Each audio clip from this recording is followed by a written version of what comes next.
Alaan mo!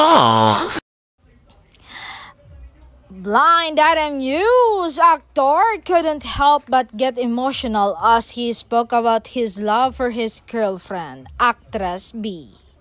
Feeling ko, hindi pa ako nai-inlove ng ganito. Mas yung love na binibigay niya sa akin ang mas nangingibabaw. Mahal niya ako talaga.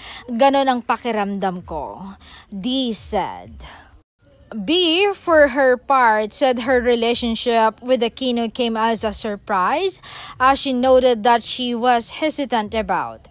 For me, si D ang biggest surprise talaga para sa akin. As in, kasi parang noong una, iwas na iwas ako. She said before bursting into tears. So, hindi ko talaga ini-expect yung timing niya and all. Parang first time ko na feel na bakit open ako ngayon. Tas siya lang talaga ang nakagawa nun.